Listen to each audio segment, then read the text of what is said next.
and welcome back to another episode of OHKO, a Pokemon VGC podcast. We are officially a week out from Worlds. It is absolutely crazy. So, of course, we had to get some special guests on so we could talk everything about the upcoming World Championships and more. My name is Sierra Dawn. I'm one of your hosts, joined here by my co-host, Joe Brown. As well, two top players in the scene. We have Justin Tang and Marcus Dion. We'll ask our guests first how they're doing. Joe Brown, you can wait. I'm sorry. Dion, how are you doing today? I'm doing great. Happy to be here. Happy to talk about how well Worlds prep has been going with everybody here today. Already like pre-firing some shots here. Like Marcus is just getting ready. Justin, how are you doing today? How you feeling, bud? Feeling great. I'm feeling great. Worlds never felt more ready. You know, just another year. Just another year. Another year. Another day two coming. You know. Oh, You've done one of those before? Oh wow, yeah, that's news to me. Funny. Yep. That's just a little backstory. We were planning this week's episode, and Sierra and I were like, who should we bring on for our Worlds preview show? Sierra backed me up here. I said, Justin needs to be on the pod this week because his OHKO pre-event luck is through the roof with San Antonio, you know, with all of these events that even if you don't have a team, at least we have your back to help propel you to success at Worlds, Justin. This is true. I'm 2 for 2 right now. NAIC top cut in San Antonio before with OHKO. So it's saying something, right? Maybe this year will be different with Worlds because of that. I don't know if it'll counteract the We'll see. We'll see how powerful the OHKO blessing is. But Joe Brown, you're going to Worlds too. How are you doing today? Yeah, I'm good. I'm excited. I know this Friday we have the World's preview stream on Twitch. So I'll be working representing the VG crew and talking with Skarzig and Seltzer and everybody. I'm excited for that. Should be a fun time. I haven't done that since last season. We had that list of the 5 basketball players that would be good at VGC. So hopefully we got some more silly little shenanigans playing for the World's preview show this time around. You're busy prepping that, and yeah, we're getting really close to the World Championships. We got to talk about that because it kind of, I don't know, the summer is so weird. At one point, NAIC ends, and it's like, wow, the next event is so far away. This is absolutely crazy. I leave on Monday, and like Worlds, by the time this goes up, like people will be picking up the badges. Like, how is everyone faring? Because I don't know. I'm losing it, and I'm not even competing. Justin, how you feel, bud? You know, it's fine. Yeah? Worlds is, I fly out next week-ish, the day before Worlds. But yeah, it's coming by soon. I'm not gonna lie, it's been fast. Summer has gone by fast. I did a lot. Didn't think it would take that long for me here, but here we are. Before Worlds and team. Yeah. How you feeling about a team, Justin? Yeah, we really got to dive into this because a little background context. If you have not looked at Twitter, I think Justin's doing everything but prep for Worlds at this point. Trailer made a good tweet yesterday. It was like he thinks that people are delaying teams so we could have funnier tweets. Because I think it's like me, Alex Underhill, everyone's like just making tweet after tweet. It's like, oh, team? Where's the team at? No team. Gotta cancel Worlds. But yeah, I mean, prep hasn't been the most amazing thing ever. I think Regulation I is at a stale point for me. I kind of had this feeling for my first Worlds as well. Wasn't enjoying the format, procrastinated a lot. Didn't find a team until the week of, basically. Last year, I think, was the most confident I felt with Worlds. It was definitely also my best performance of Worlds before Sheila knocked me out for the winning in. But I was definitely more confident there. Hopefully, I can have that confidence sometime soon. But yeah, I don't know. It's really hard, I think, to cover everything in this format. And the meta is very, well, I wouldn't say it's like vast, but it's very centralized around a few different cores. And I would say mostly Cs are Zamazena. And I think the issue about this is there's like 5 variants you have to cover of it. And it's impossible to be good versus every single variant. And I have that issue for a lot of different teams in the format. And I think it's like, I think it's dependent on your schedule at the end of the day, your schedule, your luck.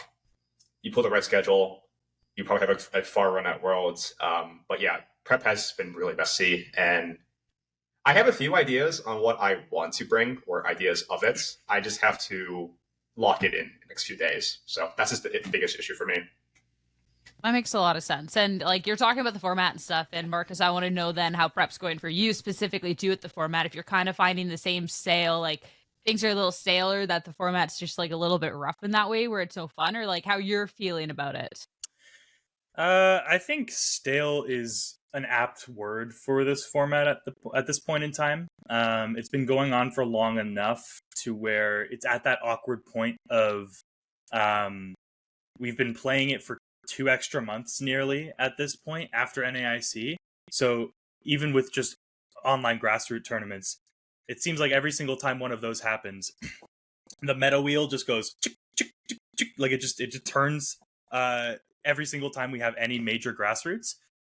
So for instance, last weekend we saw like 2 Sun teams make finals out of basically nowhere, right? And there's plenty of comments to be said about whether that's like whether it's bait or not. I know it's a debate in some servers, but regardless, there's teams that are higher performing like week by week, and then the next week that there's another major grassroots, those teams are nowhere to be seen. So the meta has gotten to a point where we're just repeating the same cycle over and over and over again. And I think that's just how it goes when you have so much time in between NAIC and Worlds with the same format that's already been in play for a few months before Worlds as well. So it's a little awkward for sure. In terms of my prep, I feel fine. Like I'm also kind of in Justin's boat where it's like, from a team perspective, I don't have much, but like I feel the best about my play that I've felt in like a while, and that's what really matters. Don't make me pull up the screenshots. No. We don't have to do that. That's all good. 3 days ago, Marcus Dion in Bamboozled server says team. No, okay. And he says, I hate this format so much. We're doing receipts. I can find some receipts. No. Everything's public. Everything's public for me. I got nothing to hide. But you cannot say that. You have a persona to uphold. Because I think one thing that maybe is probably tougher and easier, like you guys are talking about with this, how volatile, but how much like we've already experienced this format, and that's different for you, Justin. When you said you didn't feel as confident, in 2023. When we had that first Regulation D event being Worlds. This is like a whole different dynamic. Not only is this Worlds event not our first rodeo with this format, but like we've been using these darn restricteds for like a year and a half at this point. We know what they are very, very good at. So I think I actually don't know if Worlds is going to be decided on like a team diff scenario the way that many other years have been. You know what I mean? Yeah, I'm not so sure. I mean, like, I feel that there's a lot of like, I still feel like Standard has a good chance of winning Worlds because comfort is key. Like at NIC, we saw probably the 2 most standard basic teams make finals. Marco with the most generic Kali Shadows Amazon team, Federico with his Muranos and all the stuff that we've seen win regionals before, and he's been playing that team for months since the format has dropped, and same as Marco basically. And I feel that people who will bring those comfort picks will probably have a good chance of, I don't know about winning Worlds, but doing a lot better than maybe someone picking up a team last minute, right? So I think there's a chance we will see like a known archetype dominate Worlds or win it all. I think it's very difficult to make predictions right now about exactly what's going to win Worlds, but in terms of what's going to end up in Top Cut, I think we're going to see a pretty divisive mixture of people who are just running back teams they've been using all format with comfort. Like Federico will absolutely just be running his NAIC team at Worlds. There is zero doubt about it. So players like that, him, Marco, I mean, if like Wolf is another one where he's done Lunala Karai on all format, right? Like these players who have been running these teams consistently for the entire format. And then there will also be some people who are maybe a little bit more of a wild card from a team perspective. Like I know many different people, myself included, who have not brought a single of the same restricted pair to any of their tournaments this format. So I wouldn't be shocked at all to see a couple of those players in the top cut as well with a meta call for this format.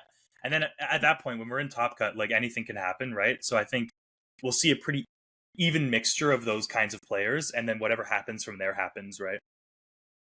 I think it's interesting because the conversation, I mean, kicking off the podcast is talking about how many players just don't have teams going into this, or still like kind of stressing because maybe like format being stale, etc. But then it's also talking about a lot of like maybe top players going in with something like comfortable, and there's a really big contrast in that, which I think is really interesting too, because like, I mean, you guys are both players that did really well at NAIC, and now we're talking about, okay, well, Marcus has been using different things every single event. Justin's doing everything but like looking at the same team. Like, I think that's like a really interesting part of it all too, which is weird for this format. Yeah, I think like the Cali Shadows some of the players, they've had their team since day one. Federico has his team since day one, and I think Swordfish players like Hisuian has had their team since day one. Everyone else I talk to, no team. I'll be for real. Like everyone's like I'm glad I'm not like the only one on this boat, but it's kind of crazy that how this format has us all divided and stuff. So yeah. Another thing is that the people who don't have teams are being very vocal about it, unusually so. Like last year, when people didn't have teams, nobody was going into different Discord servers and saying team, and then now I'm scrolling. Like I wake up in the morning, I pull up my phone, I go to Discord, and I'm like, okay, let me go to. Yo, Sammy's going crazy. Is that Sammy? Yeah. Like, oh my I don't know what happened. I don't know what happened. The door closed. The door is closed. He really didn't want me to make a point. Justin just doesn't care. Sammy's got a team for you, bud. Yeah, yo, I think he's got something for you there, man. Yeah, team. He's also actually going and saying team. You just don't understand him. Yeah, he's asking everybody at home. Dog, yeah.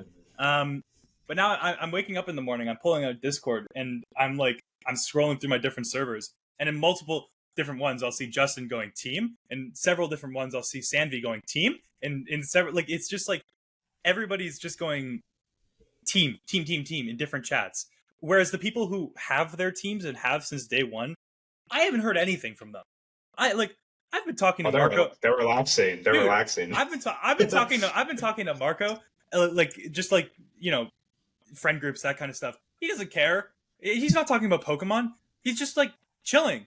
And then it's like he's just gonna pull up with CSR Zama, and that's it.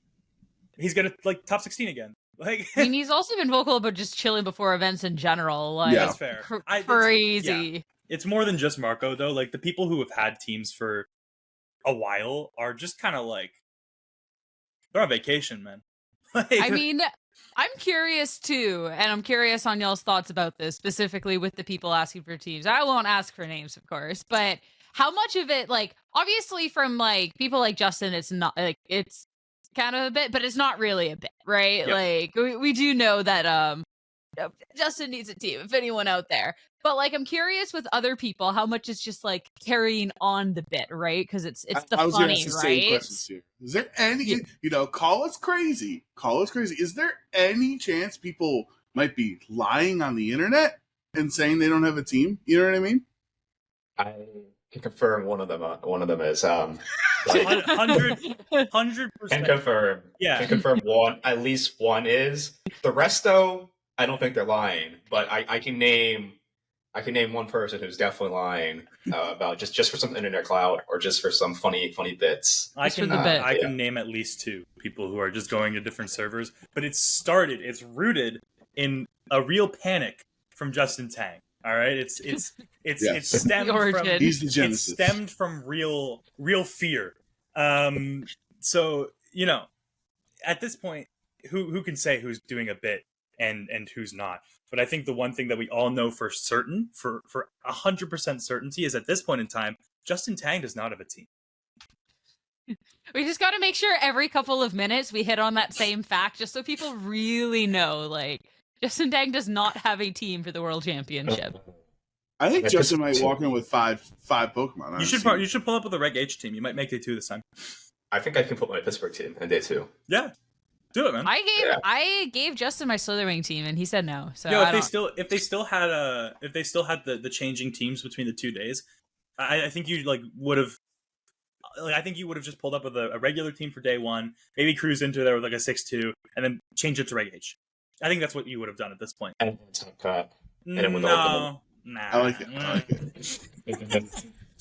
Oh, goodness. Okay, well, team stuff aside, I want to know then just other thoughts going into Worlds, specifically too from you, Marcus, because you talked about how this has been your best season, and yeah, I mean, we've seen you compete before the season. In terms of the results, I mean, varied, not quite there. We could definitely say like this past season. Well, like, am I wrong? Like, it's the way you said it. It's really they vary. We're friends here. You know, I don't mean this in a bad way, right? You were that Rose dude, right? You were that dude handing out roses. So it was more content than it was getting placement, right? Yes. Like, this past year has been different. So like, do you feel extra pressure going into Worlds now that you are like, quote unquote, like one of the more top Canadian players that people have an eye on after having the season? Is it like fire you up? Like, I think there's definitely a difference between me this year and last year, but it's not necessarily the difference that you would expect. Last year going into Worlds, I had a more lackluster season. There were a couple of day 2s with like some closer to deep runs, right? But I had a lot more pressure going into it because I think I was a less mature player at that time. Not even like a maturity, like from a personable stance, but from like as a player. And I could kind of tell that I had grown as a player when my feelings about going into this Worlds were less about nerves and more about excitement. This is going to be the hardest Worlds of all time. I don't think that it's particularly up for debate. You could make some arguments with like some of the ones in the past, but overall, there are like only the best players in the world are attending this World Championships, and I am excited about that. I'm excited to get my chance to play against people who are the best in the world, some of which are better than me. I'm excited for that, right? And I think that one of two things is going to happen, right? One, I'm going to perform at this Worlds, and I'm going to be able to say, oh, I performed at the hardest Worlds of all time. That's amazing.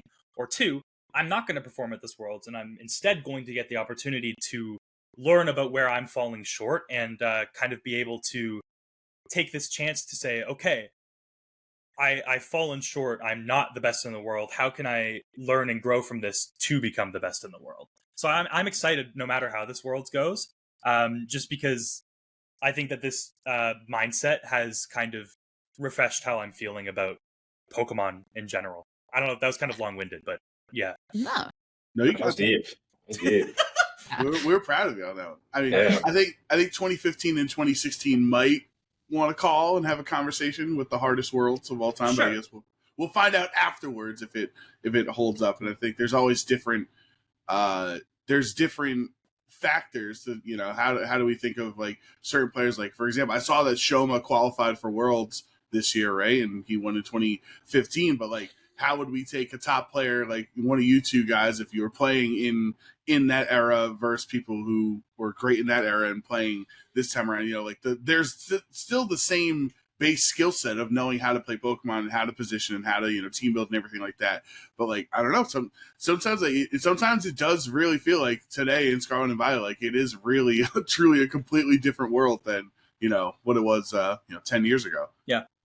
Definitely. I mean, if anything, this would be the hardest Worlds for Scarlet and Violet. I can't speak for past formats because, you know, I'm a Scarlet and Violet baby. So yeah, I don't know. Will be definitely interesting to see.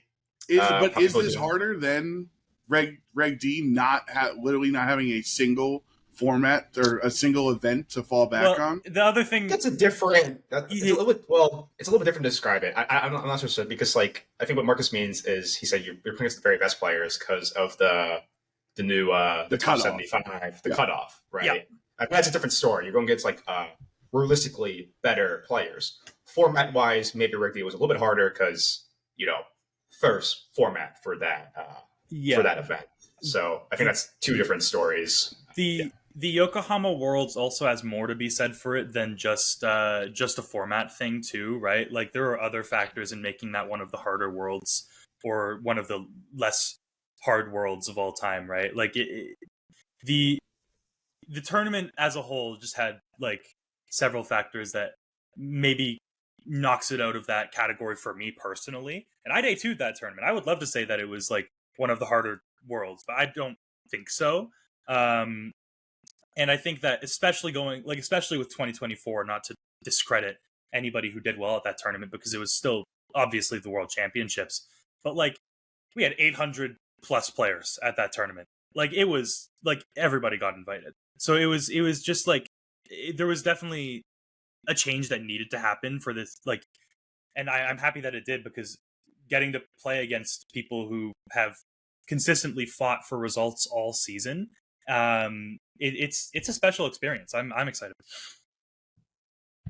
So it sounds like at the it's not quite the conclusion because the conclusion will be in a week and a half after Worlds is done. But it sounds like the conclusion from like the new invite system, even if it is really difficult to be getting invites specifically to them for like newer players or like people who don't get to go to events, is we do like the system because it is creating like these more difficult worlds, these more like prestigious sort of events. For me, yes. I think there's arguments to be had, right? Like, perfect example, Navjeet Joshi this year did not qualify for Worlds because he just didn't have time, but he got top 8 last year, right? So it's like there are examples where people don't have time to play this game all the time. There are talented players who did not get their Worlds invite because they have full-time jobs and don't get to go to events as often as other people who maybe can carve it into their lives a little bit more. But overall, I would say we've cut out a lot of the problems with previous Worlds. Problems like getting half of your invite exclusively off of locals, right? Like there was no ability to do that this year. It was not possible. So I think while this system presents some issues, I think it solves more issues than it presents. Okay. Maybe a possible solution. And Jovan, I know you're already going to say, oh, but then it's like you invite 15 people and then the 16th is like, oh my gosh. But like maybe top 8 at the previous Worlds and Masters, I feel could be like one maybe fix for like the NJ situation. Because I still feel like if you're getting top 8 at super stacked Worlds, that's only 4 more additional invites that are then split up worldwide amongst like maybe that's kind of one solution to maybe fix a little bit. Maybe top 8 IC, top 8 Worlds, or whatever. Because they only do it for top 4 for both, right? So maybe that's a change they could do. I'm not so sure. Like it's difficult for us to be able to say anything because obviously we're not the people who are making these decisions. We can only offer like our input without seeing the full picture, right? But there's definitely solutions to some of these problems. I think top 8 Worlds getting an auto invite would be one of those. Absolutely. There's super talented players. I'm pretty sure like 2 of those players that got that top 8 didn't make Worlds this year. So it's like it's one of those things where it's like it's really unfortunate. I'm still excited. I'm still happy that we get to play this Worlds, but it is unfortunate that talented players didn't make it. But that's how it's always going to be. There are some talented players who grinded all season who didn't make top 75, right? Yeah. Like it's such a difficult format to qualify for Worlds, but that's what makes it so exciting. Yeah, I feel like I don't even need to say it because Sierra already had me covered there. I think if NJ finished 11th instead of 8th, we could still make the argument that he's a great player and he didn't get to qualify because he didn't get to travel enough for Worlds, right? So either way, if you make that cutoff top 4, top 8, top 16, as I've always said, the person in 17th, the person in 9th, the person in 26th is like, hey, I top cut as well, just like the Wolf got top 16 or whatever. I also deserve my invite. So there's never going to be a perfect format. I do think that this season was a lot better. And also being the 4 host at NAIC, and obviously, guys, you were playing, obviously, so you're playing against all the players that needed their qualifications, needed certain records and certain thresholds. It did add extra drama to where the last couple of seasons of NAIC where at least we felt great. We had a lot of fun casting and everything like that. the last couple of NAICs just felt like the world's waiting rooms. You know what I mean? Where this year it actually was like round by round, update by update, like significant ups and downs, highs and lows were taking place at NAIC, where we haven't had that feeling the last couple seasons. People had whole trackers going on for like NAIC records, proportionate to like who has their invite this round, what's going on, what's happening, and it's crazy. Like, there are crazy storylines. Like even just for like for travel awards, there were crazy storylines. For invites, there were crazy storylines. NAIC was so much more exhilarating this time around than any of the past years. I could not agree more.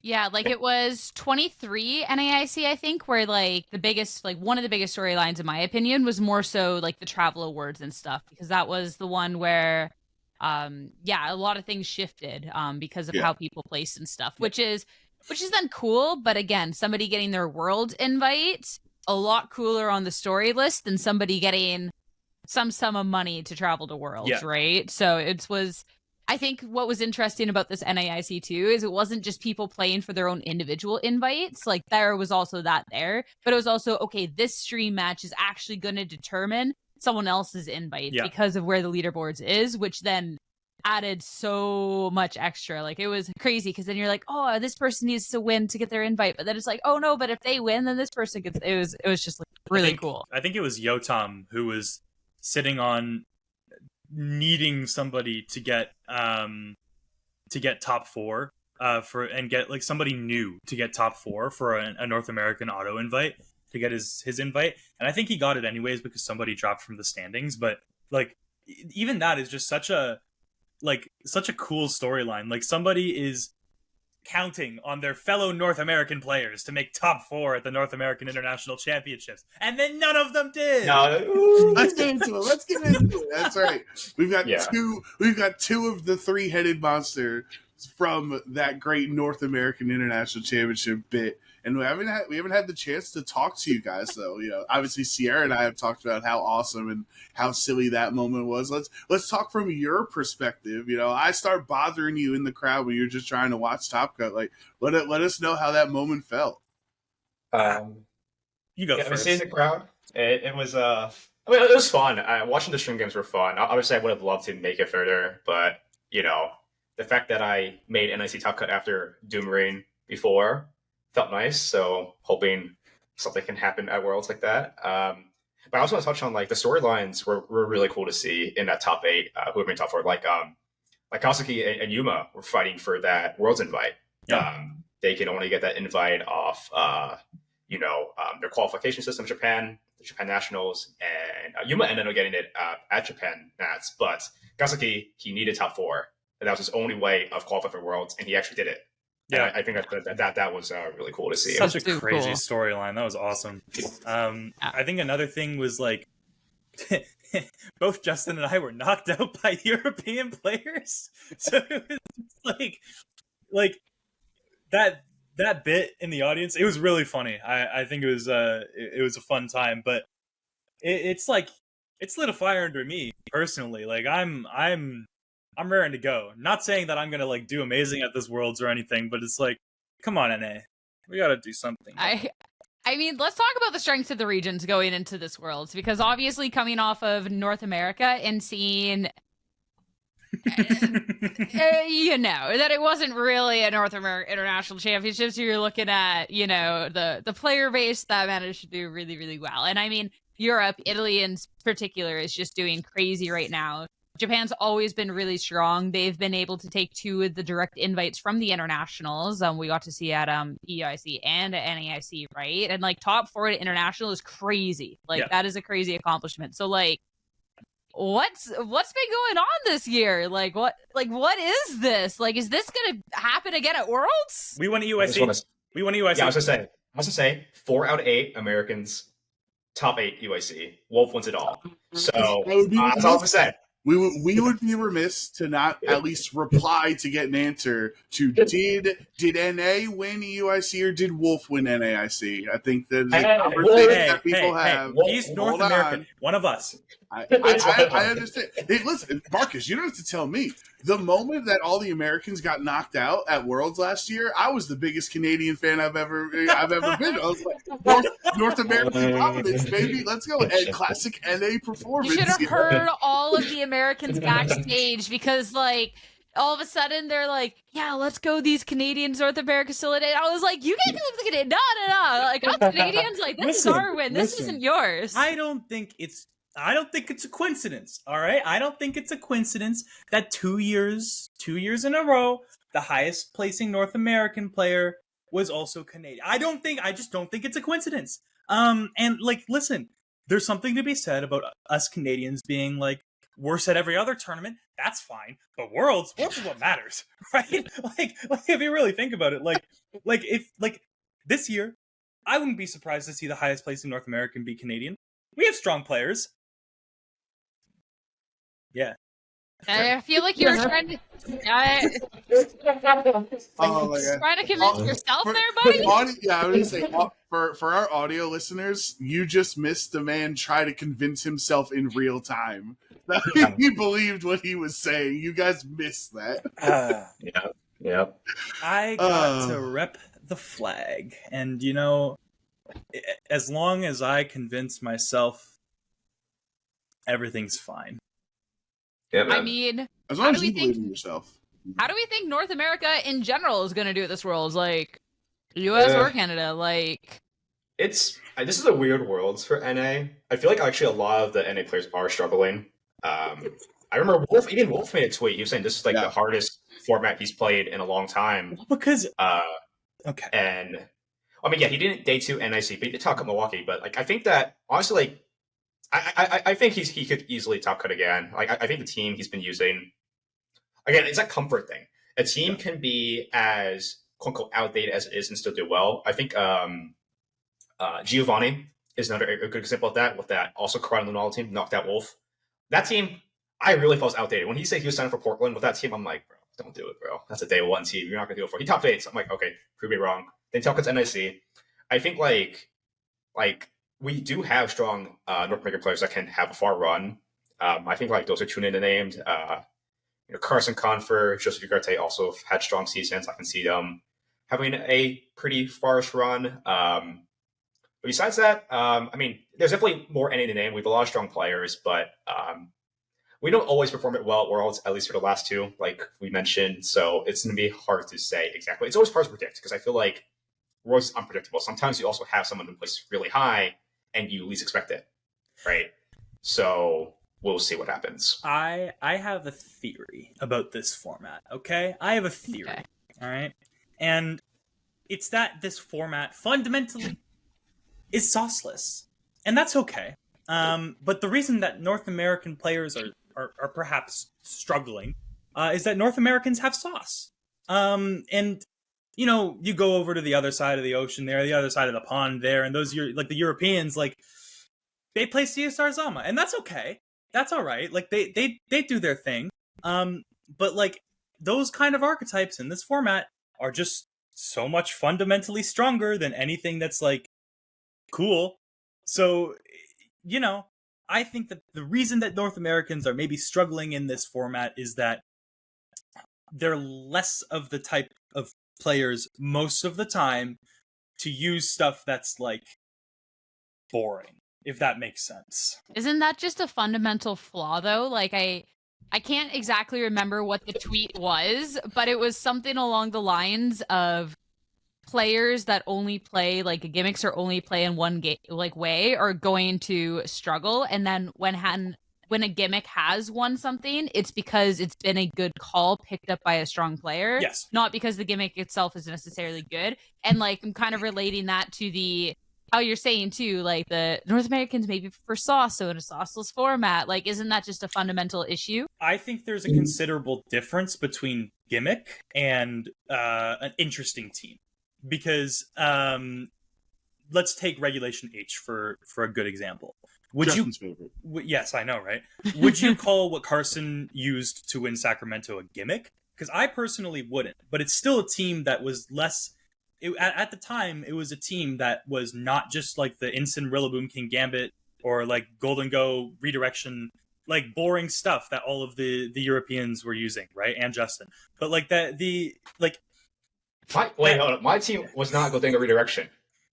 I had a Arcanine and a Primarina the tournament before, bro. He's so easy to rage bait. It's adorable. But anyways, the point being, like, I really don't think that I would call that team a gimmick, but I also wouldn't call it a team that's like boring either. Like kind of converting that into Regulation I think that there are some teams that are cool that don't necessarily fall under like the gimmick side of things.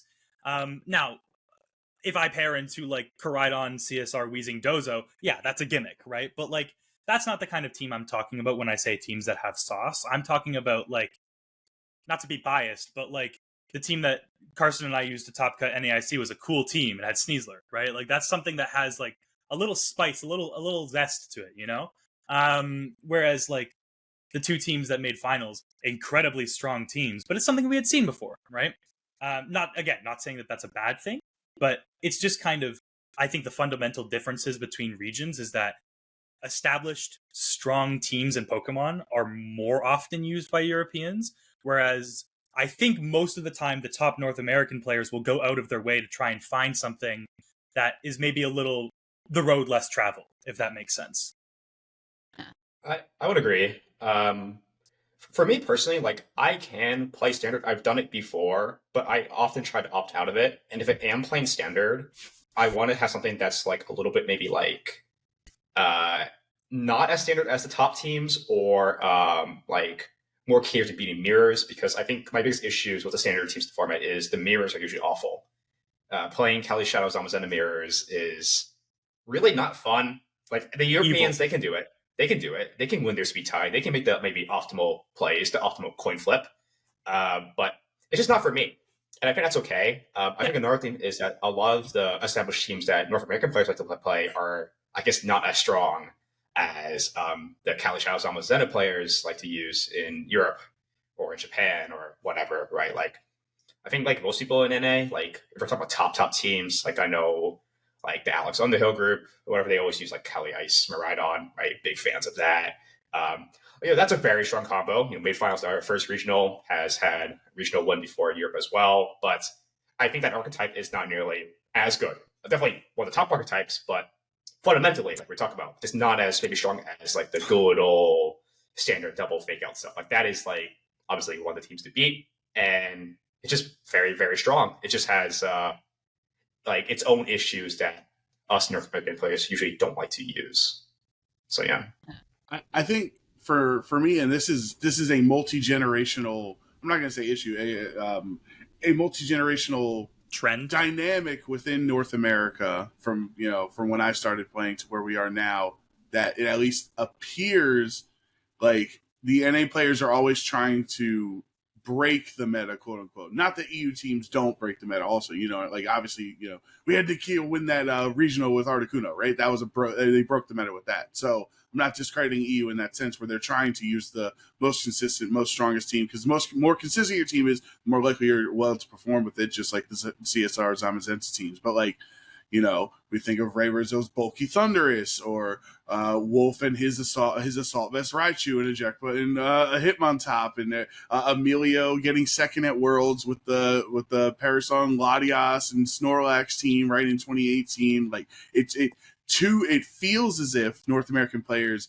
are not just trying to win, but like not even in a Karen sense, win with your favorites, but like win with breaking the meta. Like obviously even Carson's team, which if Mark is saying is not a gimmick, that was a John Dozo team, which is kind of off the beaten track for a lot of trainers. But then it was also the the Assault Vest Blood Moon instead of Life Orb, right? Like, so just trying to do, it seems like the NA players are trying to do something different while winning. It's not just winning, it's winning while doing something different.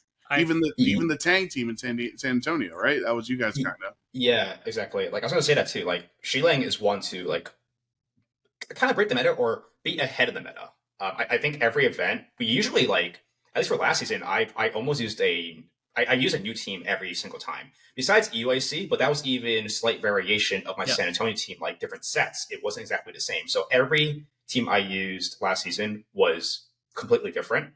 And like we're trying to stay ahead of the meta. I feel like for this Worlds, though, why a lot of the North American players are struggling, it's really hard to stay ahead of this meta because it's so centralized around these top teams. So that's like the biggest issue right now. Trying to be ahead of the builder is it's really hard. What are you gonna do now that big man has retired, Justin? What are you gonna do without Father Tang's team building? All I gotta say is I outperformed him at NIC because I stole a Japanese team. Yeah, man. So I will steal someone's team in the next few days. Let's talk about Japan and the Japanese players, because we've been having this discussion about North America and the sauce and a sauceless format. We're talking about Europe and how strong they are, especially with their teams. Where does Japan fall in all of this? Especially, too, we have gotten to see some really strong performances out at the ICs, specifically when we're looking at players trying to get their invites. We've gotten to see a lot of traveling. Japan's always just been such a strong region, too. Like, how are we kind of thinking they're going to do at this Worlds? So it's interesting with Japan, because I think Japan especially, we see like a complete down the middle divide. It's a 50-50 split between people who just use standard teams and people who use more schizophrenic than North American teams. So like there's and I don't think there's very much in between. So let's take Kosakide is a great example of somebody who always just use like the best team right now. He's been loading up the Fede team into multiple victory roads in a row, and he's just been using it to get good results. There's been slight variations, like he's put Life Orb on the Miraidon, right? But overall, using the best team. Shohei, great example of that as well. Somebody who will always just use the best teams. That's what he won Worlds with. That's what he loaded up into Worlds last year. He'll probably load the Fede team into Worlds this year if I had to take an educated guess. There's players who are just consistently also using the strong stuff, maybe with like a little variation. On the other hand, you have players who will do things like, what was it? That was like the crazy stuff. What was the Bruxus team again, Justin? That was like everybody was terrified of for the life. Star Flip Turn Bruxus with Terrifier, Weakness Policy, Kali Shadow, Top 8 Japan Nationals. Yeah. Like what is that? Like, what are we doing? Well, I think it's different though. People build differently for CTS. Japan Nationals is best of one CTS till top cut, and obviously that team didn't win in the deal for I think for some obvious reasons, right? But we do see trends. Like they do bring some of these teams to Worlds as well, right? Like, well, not as much. I want to say that I think they do have sauce. Like the last few Japanese teams we've seen, like not in the more CTS environments. We saw there's this really big like grassroots they had. Yeah. Like I know Joe, Alex Gomez. A lot of players overseas went there, and I think it was like called Vera Cup or whatever. And the two teams in finals were very interesting. The first one is a team that some of the town has been copying. It was Okarpon Rock, Assault Fest Chenpao with Calyx Shadow Riders Amazena, a team we have never really seen before. Like AV Chenpao, really? Like what with Jimmy Boyd? They have it there, and it's actually doing really well now. People are using it in these also other grassroots like Victory Road. I know Marco made finals of that recently with Assault Fest Chenpao, and they made some slight changes, but it shows like the impact Japan is having on the metagame. Also, the team that made finals was Shoma's team, also made finals in the last VR that Joe won. The Scarfed Shiyu Koraidon Kali Ice stuff. Koraidon Kali Ice hasn't really seen much play recently till now. It's doing really well. And I think like these teams that they have, they're like, it's like standard with a twist, right? Like I think these archetypes you can definitely see, but they have refined it. Japan is really good at making like these strong standard-ish teams, but like with a nice unique twist, like you said, like Ko with the Lifer Miraidon. I think that's another good set. That's a really smart set. Like Specs, obviously Fede won with it, but Lifer was a really good adjustment adjusting to Fake Out, you don't have Fergaraf, and allows for more like safer game plans. So yeah, pretty cool stuff. So to illustrate my point, real quick, 2023 Worlds Top Cut. The first place player, Shohei Kimura, had a standard team at that point of Fluttermane, Urshifu, Amoonguss, Iron Hands, Chenpao, and Landorus. Right? That's a standard team. That's one of the players that I'm talking about using a standard team as a Japanese player. On the flip side, the 26th place player, Kenji Yabata used Grimmsnarl, Dondozo, Rillaboom, Hizui Arcanine, Cresselia, Volcarona. That's a team that had never been seen before that tournament. It did fissure Paul Chua out of Top Cut. Out of Top Cut qualification. But though that's just kind of what I'm saying. Like, obviously there's something to be said for Shohei won the tournament. Kenji did not. But like there's these two types of players in Japan that use either completely standard stuff, maybe with a little bit of spice, and then the other side of players who just bring something that we've never seen before, right? Like there's a duality there, and I think it's really cool. Yeah, it's cool.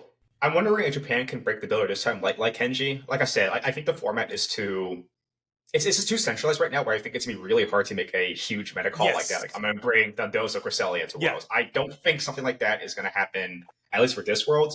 Maybe the following one, but like, I expect Japan to have more standard-ish teams, but with their own text that make it like better for certain stuff, right? But like even last year, we saw Yuta with the Iron Valiant, right? Like it was just like there's cool stuff that is like not saying that Yuta's team was a completely like crazy team, right? But like it was a team that had a little like some tools that we hadn't seen before, right? So it's there's cool stuff coming out of Japan. I expect to see more cool stuff coming out of Japan. And I mean, also Japan's winning Worlds this year because it's one of those years.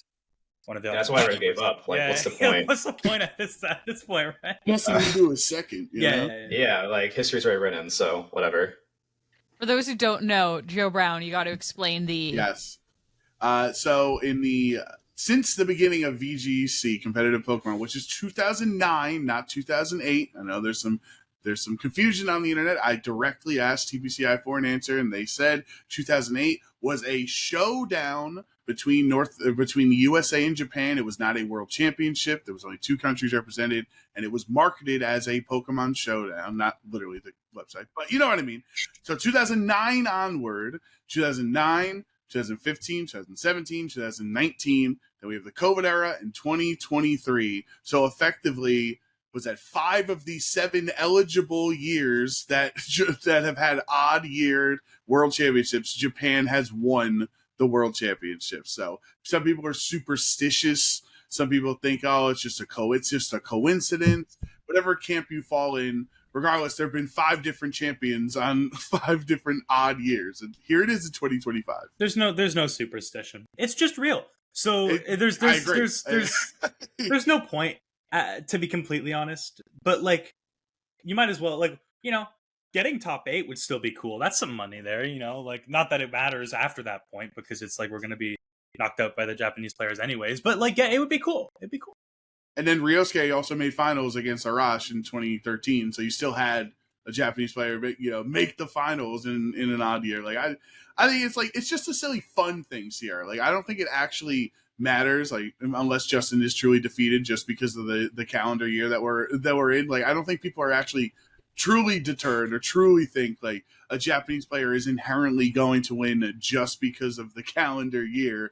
But it does appear as if Japan does ebb and flow through formats, and occasionally they do hit, like 2015 having 7 Japanese players in top 8. I think they, well, I don't know if they like dominate as much, but I do think they are one of the strongest regions going into Worlds right now. They've always have been, but I do think that Italy takes you'll see a lot. You think Italy? Italy takes the cake this time, like for the strongest region. Like I think it's been different over the years. I think that there's been an argument for Japan being the strongest region up until probably last year. I would say last year is where the table turns a little bit for me. But I think I was gonna say like I expect Italy and Japan obviously have some strong. I think they will both be represented a lot at the World. So yeah. I'm saying that like they will do. We'll see a lot more of them do well here. That's what I'm thinking. Interesting. How do we feel about the other regions as well? Because we haven't really gotten an opportunity to talk too much about them, and I feel like sometimes they get a little bit dismissed when we are talking about regions because it's like all NA or like all Japan, but like. Go to everyone else because like Galatam's super strong players. We maybe haven't gotten to see that at the internationals. I mean, it was just kind of the Italy show when we look at NAIC. We didn't really have room for too many others, but we have seen some of the top Latin players step up throughout this year. I mean, I was going to say Agati, yeah, top eight. NIC. Yeah, I mean, if I'm expecting a Latin American player to do well at Worlds, it's Gotti, plain and simple. Obviously there is absolutely room for somebody who is lesser known to step up and do well. But if I'm just making my predictions about anybody who would do well at Worlds from Latin America, Gotti, plain and simple. Yeah. I think especially if Agati is using like something similar to the NIC, I do think that CSR that's really strong Corrado right and stuff, it is very well positioned. So Agati, plain simple, I think it's probably like the basic answer, but like it's basic, but it's he has the stats to prove it. Yeah. So I have to change my predictions for the preview show because spoilers. You gotta watch to see. You gotta watch. Gotcha. Have a different line. As it's all right. for Oceania, it sucks because we haven't really like seen a lot of them this year. Like we haven't gotten the opportunity to watch their regionals or like see a huge amount of them show up to internationals with OCIC being cut, right? Like there's obviously something to be said for the tournaments that they've been having, right? Because I think what was his name? It was Masayoshi, right? That won one of those tournaments with the cool Weezing team. And Melbourne. Melbourne, and then still went on to NAIC and did pretty well, I think, right? Day two, right? So there's obviously something to be said for these players. Henry Rich is one of the strongest Australian players. I'm not even sure. Did he make his invite? I'm looking right now. Okay. I'm looking. It's too early in the morning for these questions. I know. Control it. There's nobody named Henry on Victory Road's invite website. So, but Nick Khan is there. Yeah. So I'll take that. If I had to guess about Worlds players from that region that I'm expecting to do well, it would probably be Nick Khan and Diego. Probably is like Diego's. Yeah. That's the safe answer. Yeah. Diego. I don't know. Top 8 Worlds last year. I don't know. I think that I'm excited to see what he cooks because I feel like Hard Trick Room is in a really weird spot in the format. Well, I'm excited to see like what he brings. I'm not excited to face him. If I face him, I don't know. That's awful. I've seen a lot of people send replays against him on from Showdown, and it's like I'm obviously not gonna reveal his sauce here, but like every time the replay is accompanied by like I shouldn't have won. So I don't know. Like either this is like the craziest like meta manip of all time, and he's gonna end up getting top 8 again, or like maybe he's like overcooking. I don't know, but it would be remiss not to say we'll him see. after last year, right? Well, the thing is, he always overcooks. I think all of his teams, like in a good way. Like he ran, I think Taunt, Focus Ash when he won his first regional in Brisbane, right? Was that one he won? He won a regional this year, right? Did he? He did. Yeah, he did. He won Brisbane. He beat Shohei in finals with the Hard Trick Room stuff. That team was really cool and Reggie. So yeah, I think Diego, if he can find the right meta call for Worlds, he's like the best Hard Trick Room player. He can do well. This team, yeah. But I'm really curious to see if there's any way for him to make Hard Trick Room better because it hasn't really had many results in this current format. Besides Diego, I think Sam Padel is qualified. I think Worlds finals before. That'd be a cool player to maybe see do well. Joji, Suika. Easy answer. I'll play. Easy answer. Multiple global challenge winner. Top 16 EUIC. I think he's a player who I think he underachieves in the number left majors. Like I think he top 16 a lot and he wants more. I think Worlds is the perfect chance to do it for him. NIC, I had him really high up on my list from my draft, and I still believe in him. I think he is one of the strongest players, and he can definitely have a far run Worlds. So yeah, he got misled by Shiliang at NAIC. That won't happen here. Yeah, no more Kyogre. Yep. For him. It is. You know what? It is perfect time for Sierra. Are you gonna say predictions? Because I was gonna say predictions. Correct. Let's go. I was just you handle it better. You're better at this. I thought you had the list. Oh, well, I know, but I thought you were just gonna like introduce, our set, how we're okay. gonna run it or whatever. Justin and I Okay. don't have anything. We're waiting. Okay, I think this would be totally out of the blue a perfect time to do our official 2025 Worlds predictions. Yippee! Yeah. No pressure, but if on you're the wrong, line- we're gonna laugh at you. On the line, a lot of pride. We've sometimes put a plushie on the line. Are we feeling saucy? The plushie on the line? Are we gonna plushie this one? I mean, I'm down if you're down. Do you guys want to get out of this, or is this just a bet between me and Joe Brown? My plushie's upstairs. I know I can get it. Oh, no, We we're can- not putting our favorite plushie on the line. Oh my goodness! Yeah, Justin, actually, this isn't pirates invading and taking what you own. It was the winner. What we did in 2023 for Yokohama. The winner of the predictions. The loser had to buy them a plushie. And it couldn't be like a Okay. $15 Okay. sitting cutie. It had So- to be like We a solid. Okay. So, Okay. so we have two ways of doing this, right? Either the three of us pitch in to give the three losers pitch in to give the winner a big plushie, A big plushie. or each of the three losers has to give the winner a plushie. What I'm if? fine with either. I mean, What it if sounds like- we? Okay, I would just say the two ways are either we team it up and Ooh. it's the caster prediction, loser gives winner plushie, and then the player prediction, loser player gives winner player. Okay, So so then there's now, two maybe- plushies on the line. What do we think about that, Sierra? I was also thinking we could do teams like the Canadians versus the Americans. Oh, okay, I was that's fine what with that. that's I'm what also I fine with that. I like Yeah. it. I was fine with that. I like it. Okay, Okay, Joe, we got this. all right, lock in, Justin. Okay, For Okay. plushie. all right. got this. So All right. I forget. It's like 7 or 8 questions. I forget how much it was, but basically, All right. we're gonna go one at a time. And you guys haven't seen these questions before, but you just gotta think, use your heart, use your brain, and answer openly and honestly. And USA gonna come home with the dub here. Okay, so our first question for the Anaheim World Championships. What will be the highest finishing Miraidon's held item? So not like the placement, no, don't say top 4 first, whatever. The best finishing Miraidon in whatever placement is going to have, what held item will it have? Are we like combining our answers, or are we each answering independently? I feel like that's actually something we should be thinking. That's about. probably an important question I here. think independently I makes think some independently, more sense, and, and, then like, you just yeah. count. We'll figure it out Yeah, as we yeah. Okay. it counts Yeah. points. We'll figure it Okay. out. Okay.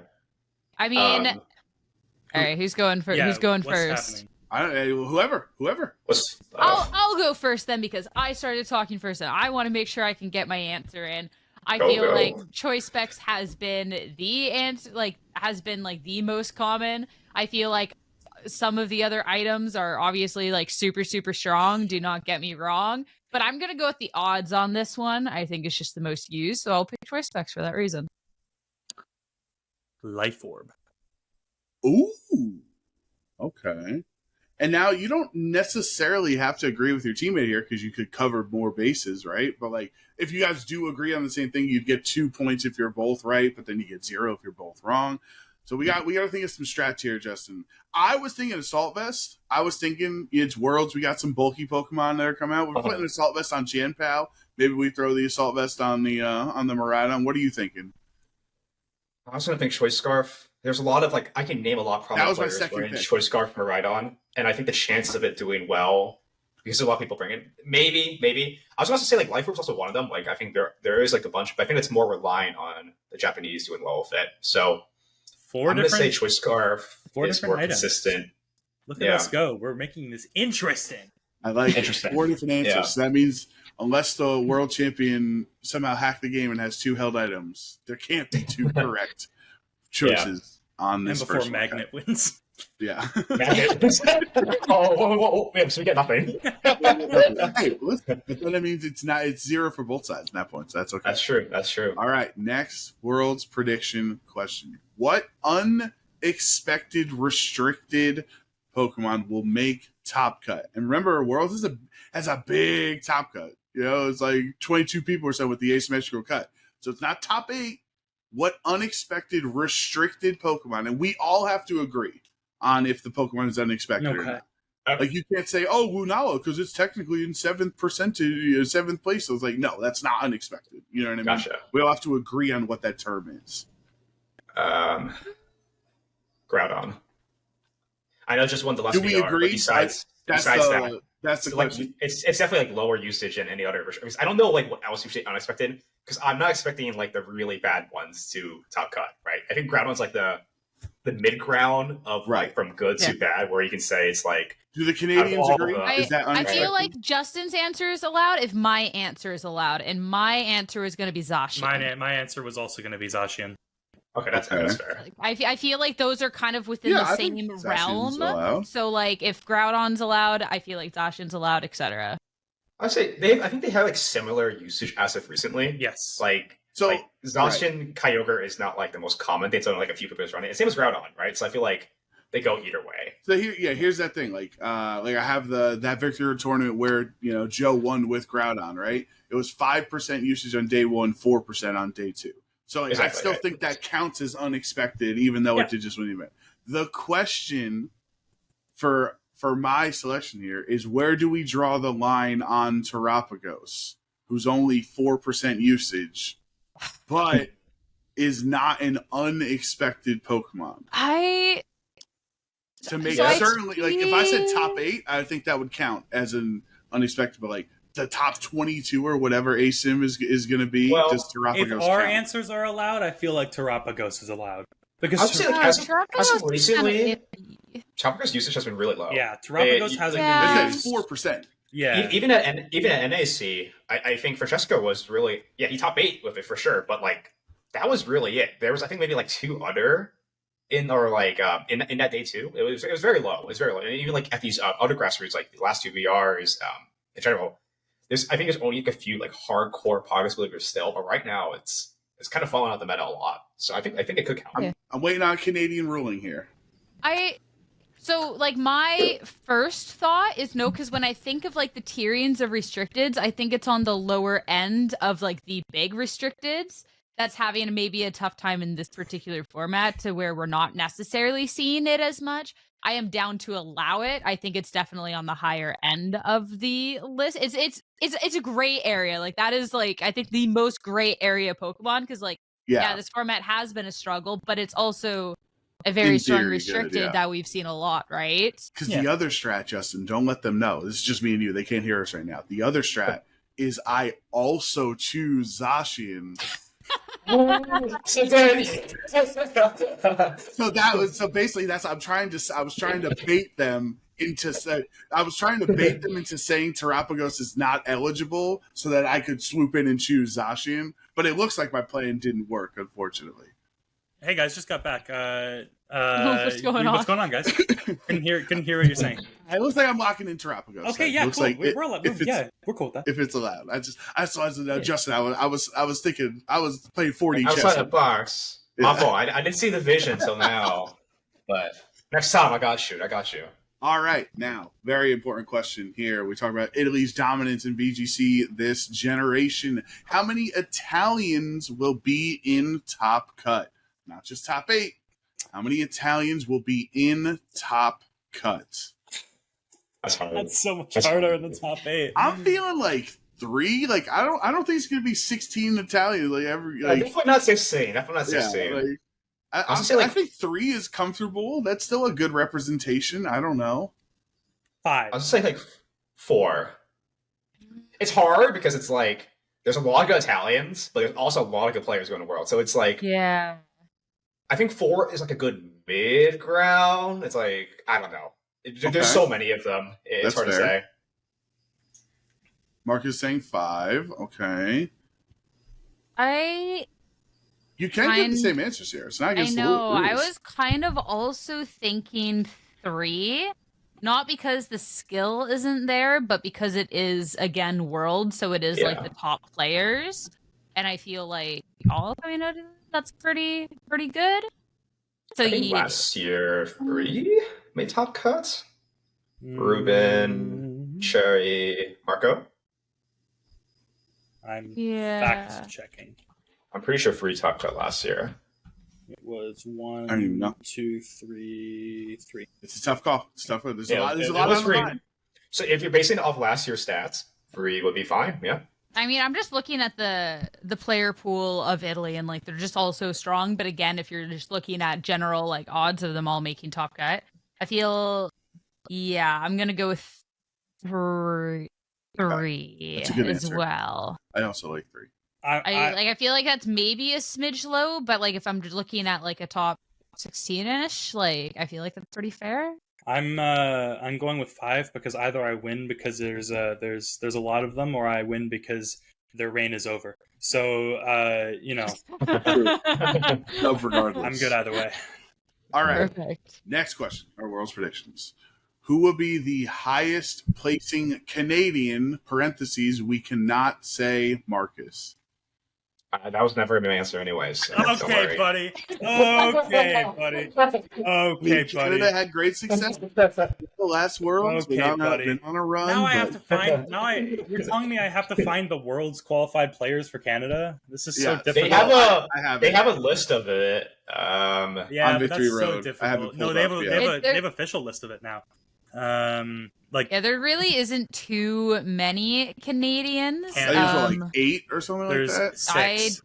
6, okay. Yeah. Well, 5 I- because Marcus There's is you, down, so- Oh, there's 5 Kylan, options. God. Olivia. Hey, Rock you qualified? want to earn that plus or what, Marcus? You know what I mean? Like, Island. I'm also gonna say Kylan. I mean, you can see like Kylan's results specifically too, like at bigger tournaments. You look at last year's Worlds, like I feel like Yeah, Kylan's based their on answer. based on the results and just I don't know, Kylan's strong. I think like this season he's been a little hard on himself. Like he had like top cut at LIC. I think after that it's been a little bit falling short. But I think that just like Worlds last year, unexpectedly he top 16, kind of found his placing, and I think that he can find something. He's a strong player, so can easily see him. I changed my mind. with the I changed my team. mind. I'm going Diego. Smart money. Diego? Yeah, I'm going Diego? Are we, Smart money. locking in? Okay. You trust in Yeah, Rhyperior? man. You trust in Rhyperior? Who says he's bringing up here? You didn't see his tweet? Yeah. I saw his tweet. Yeah. Diego is a natural born baiter. He'll go to twitter.com and bait 100%. So listen, Diego's also a smart bet. Diego's a very strong player and a sleeper pick in my opinion. I feel like he's not very well known for how good that I think that he actually is. I'm not saying that he's the strongest player in the world, but I think that he is actually on the upper end of the Canadian strength spectrum. Definitely top cut. I think he top cut also like a few regionals this season. He I know did. he He was did. on He some had a of good stuff. season. So yeah, not a bad player at all. Just If only I know Kylan better, so I'm gonna stick with my only guy. if only Abdullah Mohayedin got a job and attended tournaments. This would be a beautiful day. Luckily, we have a Kylan for each region here, so I think that's fine. So I think since Marcus is going out on the limb, I think I also take that for us, Justin. And I'm feeling it. I'm feeling Ryan Lassetto. Something silly going on. I feel like Ryan has a chance to be the best performing non-Marcus Canadian. He had a pretty good season too. Yeah, Ryan's season was several solid. K2s. Yeah, so and I think Vancouver top cut. Yep. All right. Next question. The next two are kind of connected. We'll have you'll be a little fraudulent if your answers are not somewhat consistent with each other in the next two questions. Next question. What country will win the world championships? And I've locked in Japan. Anyone else can say Japan. I am not wavering on my support of Japan like more than America. Justin, if you want to be confident in us, I'm totally cool with a little USA. I'm not.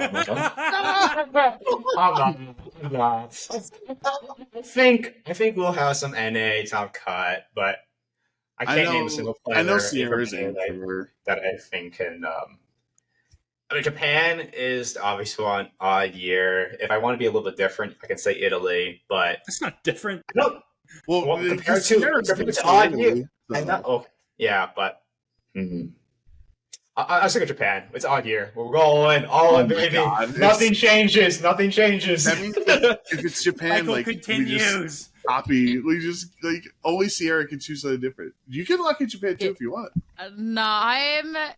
So first off, the reason for not picking Japan isn't because I don't want to pick Japan here, because I'm a very superstitious person. Like, I am super superstitious. So like, let's just get that out of the way.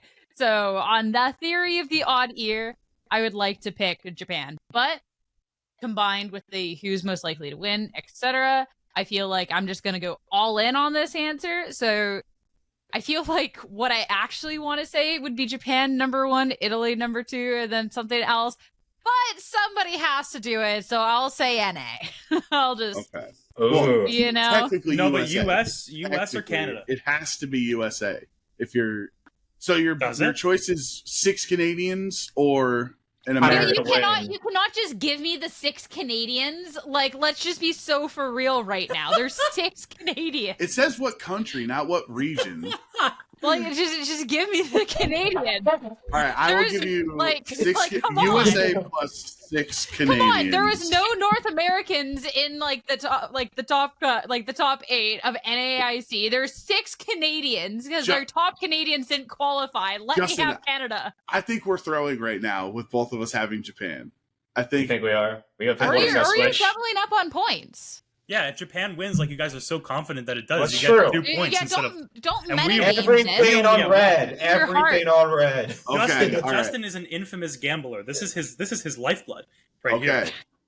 I'm winning Las Vegas. I'm winning Las I was Vegas. saying, if Italy or like Germany or someone wins, and none of us get any points. No, that's not happening though. That's because Yeah, Japan's. we got That's a true. 6 None of to us our have guns. predicted it. None of us have predicted Yeah. it. So, Yeah.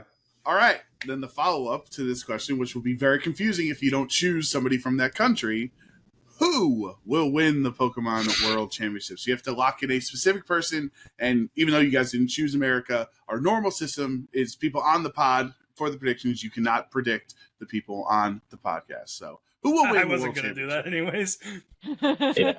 I'm glad to hear you have confidence in I love yourself, Marcus. No, because I would never pick myself because it's egotistical, and then I'd never pick Justin because. Team? Anyways, Team? Kinagawa. Are you gonna say Nope. more? You Like a elaborate? reason? No. Just No. like elaborate? No. You know, like Japan, this is Japan Yuma- national champion. Yuma Kinagawa, I think, It's not a bad pick. is the strongest Japanese player right now. I think Shohei is Ooh. not far behind, but I think they. I don't think they clashed at the Japanese championships, and Yuma did come out on top there. I'll say Shohei missed Draco. He missed Draco. He would have won. Yeah, But I love Yuma. but Yuma is very strong. I don't know. I just got a feeling. no.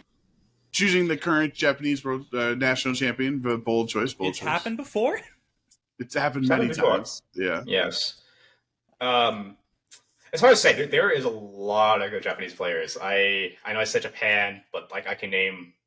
There's a lot of them going. Shoma, Hirofumi, right? I mean, that's yeah.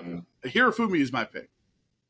Hirofumi, as- you at can't this go point- wrong with Hirofumi, At right? this point, it's an odd year. He's won 2 Japan national championships. He's top cut multiple times. He's probably, to update Scott's line from the Seijun video, Hirofumi's probably the best player that's never won Worlds at this point with all his accomplishments. So I'm locked in. Definitely. It's hard. I think I have 2 answers I want to say, but I think Shohei. I think like a double world champion hasn't been a thing for a while, but he is really good. Yeah. I should have seen an opinion of Marco. I think he is the strongest Japanese player. Like he's had 2 finals with Brisbane and Japan Nationals. He didn't make finals at Brisbane.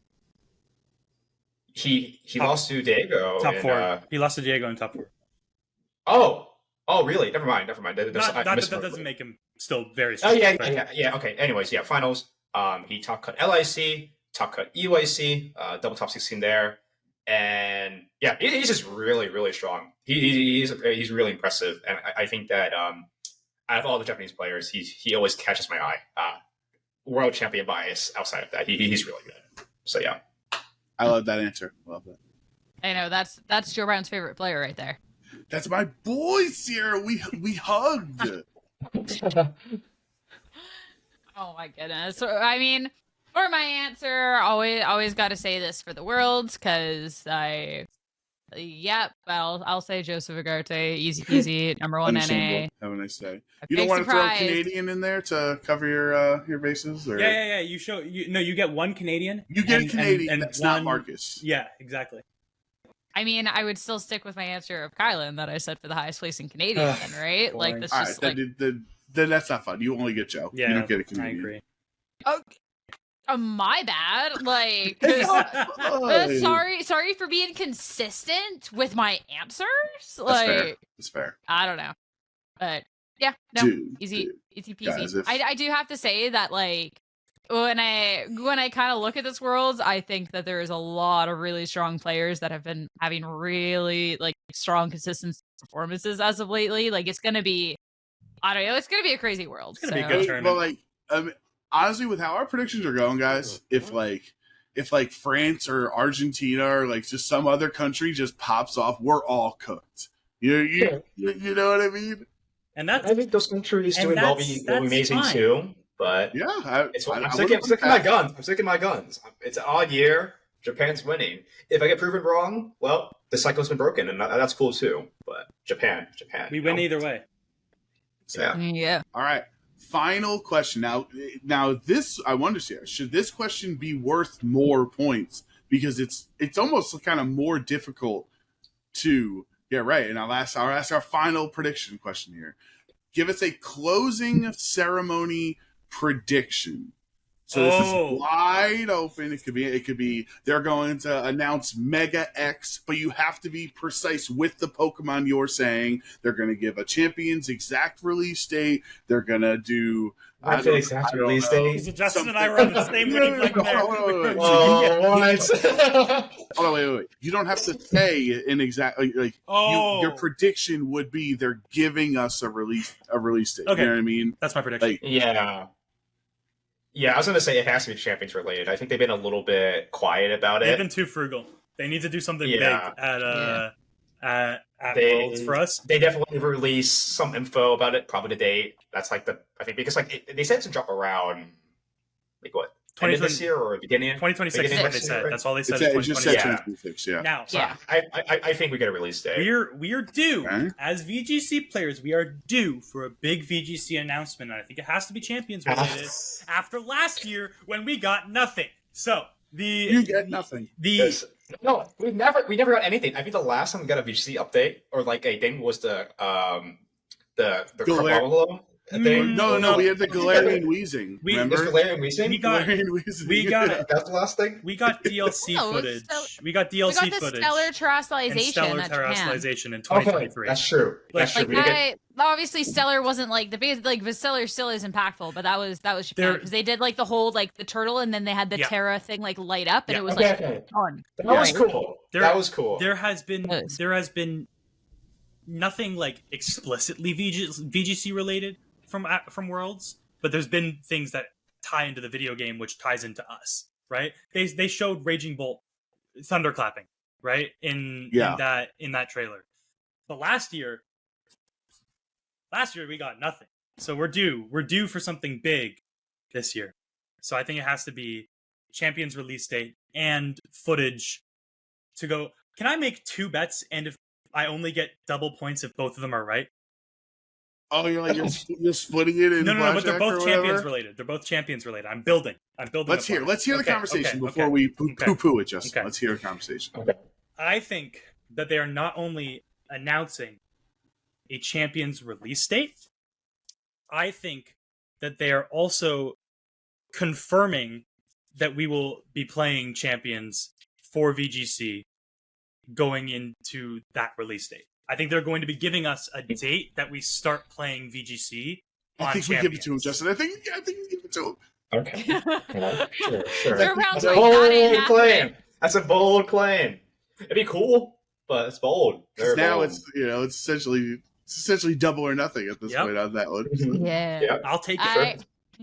I don't know about that second one. I don't know. I feel like the closing ceremonies are normally here is the punchy, oh my goodness, and like the other stuff will be released or said later. So I feel release date, I think that would be exactly what I said. I would love to know where 2027 Worlds is. Obviously, we know for next year because we did have that double announcement. But for 2027, I mean, I have not been shy about my prediction that it's Toronto, and I just want to like know. Like I just want to know. We are not getting that information this year. I know that, but it's like, man, I wish.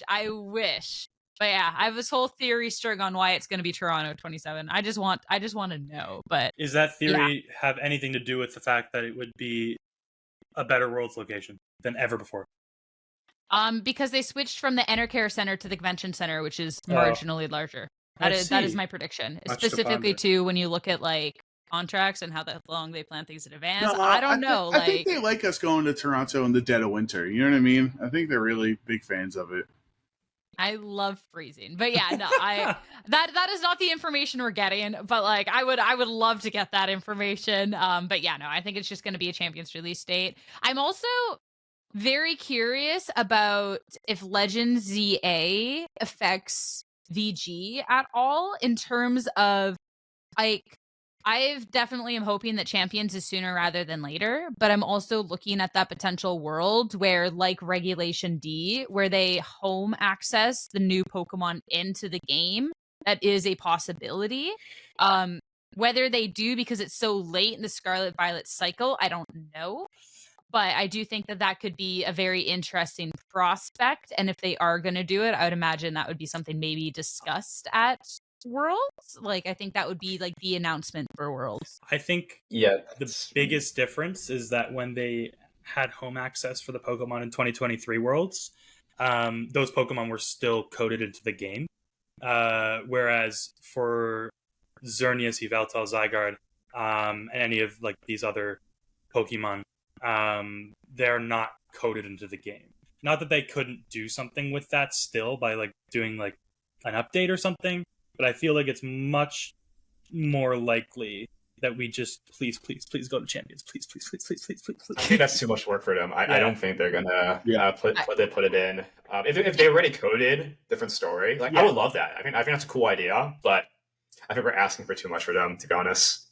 I definitely think it's a little late in the game cycle, but I think that's also very dependent on when Champions does come out, because I feel like too with the extra year, I believe, between like normally we'd have news about the new generation, I believe by now, whereas like we don't, so there's still going to be a bit.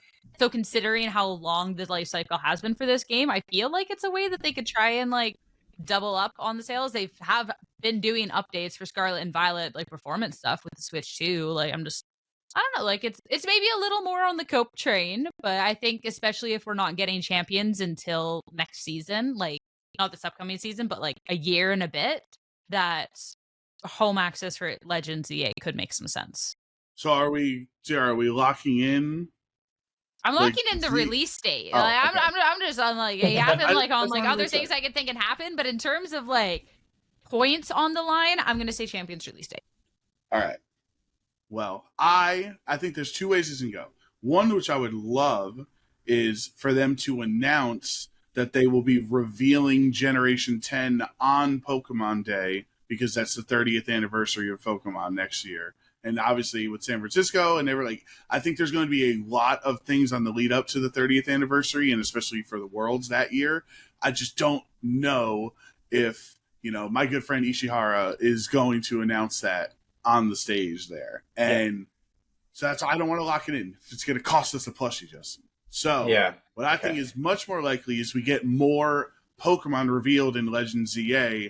And so if I have to lock in a specifics, I would say we get Mega Starmie and Mega Scrafty, as people have noted that your two friends in the game have a Starmie, have a Scrafty, and like have like the little Mega bracelets or whatever. So my prediction is Mega Starmie and Scrafty. Like I could have been safer and shown all like, because people are predicting Mega Arbok because it looks like the bad guy has like an Arbok suit or whatever. Right. But I don't know. I'm locking in. I'm more optimistic on. I think Starmie and Scrafty would be awesome. Mega Arbok would be kind of cool. There's potential to be cool. I wonder if they were going to like, show this mega, they would like show it later, I feel, or something. It's like more mysterious. Especially because it'd probably be a reveal, right? Since he's the villain. Yeah. Like, they didn't show off Volvo's stuff, right? With Arceus, so they probably want to save Mega Arbok for a reveal. I just wonder if he'd be Dark Poison instead of just Poison. That'd be cool. Dark Poison's good typing. That'd be kind of cool. Kind of cool. All right, so how are our two teams feeling? Justin, I feel like we're on top of the world. I think we got this. I think we got this. Easy, clear. I think Easiest additional flushes of our lives. I think Flush, they're please, so right now. so overconfident. I think they just think that it's true American behavior right now. It's going to be a run back of last year's Worlds where where are the Americans? Oh, Canada on top. No, never seen that before. I Never can't heard believe of it. if our tiebreaker comes down to what country wins World and Sierra gets it because of a Canadian, I'm going to be livid. I'm going to be livid. No, but Marcus doesn't count. No, as I Canadian. do. No, I do count. He would count for winning count for Worlds. that one. Yeah. Winning, I would count. Oh, it's not happening. That's not happening though because Japan's winning. Sure. Exactly. Very clear. Exactly. Oh my goodness. I mean, besides all of the world type and everything else, I mean, we'd be remiss not to quickly talk about this. Justin, I know you have coaching at noon, so we'll make this a quick conversation.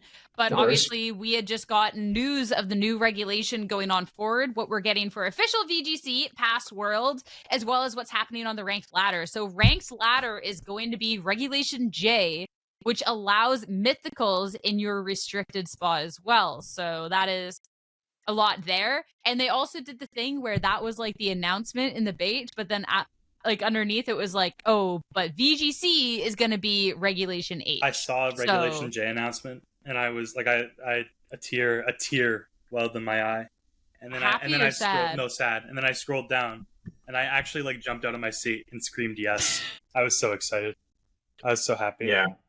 I think Reg J honestly does not look that great of a format. The thing is, like, it's not like Series 13 where you can like use infinite mythicals and legendaries. It's like the mythicals count as your restricted slot. Yeah. So there's a lot of mythicals that just suck. Like you are not picking Mana Feet. Darkrai even is not good anymore. Dark nerf to Victini, Shaman. Yeah. Those guys don't do it. I think like you're only like I guess viable into Magirna, but even Magirna I think it's limited. Magirna, it's like Art Trick Room maybe. Magirna and Arceus. Magirna and Arceus. Yeah, that one too. Yeah, I forgot about Arceus. But how could I? Arceus is definitely the big one. Like besides those two, everything else is so bad. Yeah. So I think Kildeo's a cool guy, personally. Oh, it's cool. He's cool. He's not good. He's cool. Maybe you should tell Ubislow to win with Keldeo. He always wins the red ladder, right? So maybe he'll use Keldeo to win. That'd be good. I mean, so then it kind of just sounds like offhand that we are, I mean, Marcus already said it because we got the jump out of the chair, the yippee, but overall content that it's not Regulation J for an official VGC format. Because I know I've seen a little bit of discourse where players are like, this could have been interesting because we don't get mythicals in VGC. But yeah, we're feeling good that we're now repeating a regulation, going back to Regulation H. I won 4 bands in Reg H. I'm fine. I was gonna say you got some Regulation Joyers in this. Hey, I'm fine. This call. I'm happy with Reg H too. I would say I had pretty 3 top cuts there. It was fun time. I think Reg H was interesting because it's like Sneasler was annoying, sure. But is Sneasler as annoying as playing Kali Shadow Samazena 50-50s every time? Oh, no, it was not. Thank you, Justin. No, it was not. Thank you, Justin. I think that I took Reg H, like, I didn't appreciate it enough. Yeah. But after playing 2 restricted formats in a row, Amen. I miss it. I don't care about Sneasler no more. Who cares? Who cares about Sneasler? We're on the wrong podcast. Listen, come in and defend Sneasler. Because Sneasler is not as bad as Urshifu or Kali. I don't care. Like, there's Sneasler counterplay. Like, you get down code once. Sure, I will maybe punch my monitor, but I won't break it. different story. It's a different story. So you can run Kodango. You can run Covert Cloak. There is direct call counterplay. It's just annoying when it happens. I won like 950 of my 1400 championship points with Sneasler. I'm a happy boy. I'm okay. Like we are Look fine. at these clowns. Like no, we're clowns, but we're clowns with money in our pockets because of this Pokemon. We click Dire Claw for fun. We don't click Dire Claw because it's better. We click it because we like watching our opponents' faces as the sleep proc happens. That's why we like Sneasler. Sorry. Hey guys. Crazy. I only got like one crucial Dark Claw proc, and it was just like Riley for my the Bonemore last round. And his face dropped. It was so funny. I felt so bad too. It's like, oh my god. I looked at my win con. I'm like, this is my only way to win now. I got Dire Claw. It happened. It was like, felt so bad. At NAIC, I recognized early on in a game. It was game 2 of a game. Like I won game 1, but early on in the game, I recognized that my win con was saving Sneasler for later, and then Dire Claw sleeping them. Or Dire Claw paralyzing them when Electric Train ran out. And then I brought Sneasler back in on the last turn of Electric Train. Electric Train runs out. I Dire Claw. I forget what Pokemon was, but I Dire Claw them and it goes to sleep. And I was just like, that's just poetry right there. That's just a beautiful, beautiful game we play. Oh my goodness, that is. I might need to hire Justin for coaching for Pittsburgh for this Reg H to deal with this. Got you. Damn Oh my goodness. I mean, so this one was posed as a question of the week, but I want to ask it now, and we can follow up with the part 2 as the other question of the week, unless something else Showbrand had in mind. But this was something on the topic of Regulation H, brought up by Geb. And we had seen meta adaptations seen in like Toronto, Stuttgart, more near the end of the season that were quite creative. And when we're looking at Regulation H, we got to see some creative takes right later on. Taking that into account and the more creative, unexpected teams we saw in the second Regulation G, because it's not the first time we're repeating format, do you think Reg H 2.0 will be more fun for those who disliked it the first go around? Like, do we think it's going to be better this time, or is it kind of... I think that all of the tools that were still good beforehand will remain being good. I think we'll see a lot of Scale Shot Dragonite. I think we'll see a lot of Goldengo. I think King Gambit's still going to be good. Like, these tools that have been used for all of Reg H will still be good. But I think we do get a lot more room for innovation now. Because I think that there was at least another month and a half on that format in terms of pushing the bill and innovating, and it got cut short because of Reg G there.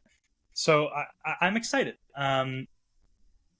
That said, I think that maybe when we get to the end of Regulation H, in all honesty, it might end up becoming a stale format, just like Reg G did as well, near the end of its runtime the second go around. But I would argue Reg G. Reg G was kind of cooking up. Like we had like me and Shayla went over a new team. Wolf won EUIC with Paris Trap. Atlanta, Iron Vancouver. Crown won, bro. Vancouver also won. And Lunala, Reggie was. I agree that crazy. Like the second go around revitalized things at the beginning, 100%. As we got to the end of the format, I think that things started to take a turn for those Koraidon teams have been running around for a while, and I think most of the reason that those Koraidon teams did well at Atlanta was because people were so tired of the format that they didn't show up to that tournament. Like people, exactly. Like neither did I. Like there was a lot of important factors to Koraidon winning Atlanta for sure. The other thing I think is that there is plenty of room for specific archetype merchants to like continue pushing the bill and innovating. I think Wolf's not done with Parrish. I think I'm expecting to see that from him in various different forms going into Reg H because it's a much more viable archetype there than in something like Regulation I. I know that I'm not done pushing the bill on Indeedee, Sneasler, Bubloon. Like I'm going to be cooking. Like there's plenty of room for people who are dedicated to an archetype to continue developing the ideas that they had on that archetype now that we get to revisit this format again. And I think that's really cool. Yeah, I 100% agree. Like even at Toronto regionals, like we saw like this top 16 here. Like there was a bunch of different teams. Like Wolf came in with this obviously Parish rain team, haven't seen before. You know, Marco using his standard Sunset, but he's like the only person using it, right? You and Shuppa on top 8 with that Sneasler stuff, but like we've seen Sneasler and DD, but we haven't seen Volcarune and T-Tar Blood Moon Annihilate, right? We see, you know, Benny with King Gabe at Ninetales stuff, me and Shailing with also Ninetales, Goldang stuff, like similar concepts, like Ninetales, like we saw all 4 weathers in Top Cup. It was so diverse. It was awesome. Yeah, so I think like these builds can definitely be better in the future. Just gotta. Now, what was the Sneasler usage with that diversity? Was it like 61%? In Top Cut? How many were there? There were. Are you on Victor? Are you able to see the? Oh no, the I was looking at. I was on like VR. I was on Top Cut Explorer. Toronto 2025 VGC.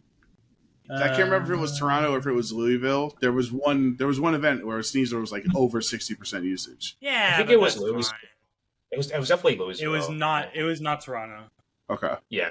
Like Toronto, there's actually like, I mean, there was a handful of Sneasler here, but it's not like dominated field looking at the day 2 right now. It's like Toronto was the peak of Regulation H metagame development. That format was fun. That format was so cool, and it manifested perfectly in that Top Cup because it was so diverse. So many different archetypes showed up in that top whatever it was, and it was awesome. I love that tournament. It was amazing. I think my last thought on this question is that there's a missing piece that we're not having the conversation about, that this format runs through November and Pokemon Champions does not come out until 2026 at the earliest. It could be January, February, March, whenever. So there is another Scarlet and Violet format that we're going to have to endure through at minimum one more, and we're kind of not having this conversation on what that format will be, and I think that'll be interesting. I'm just so certain that they're just gonna bring back Reg I, man.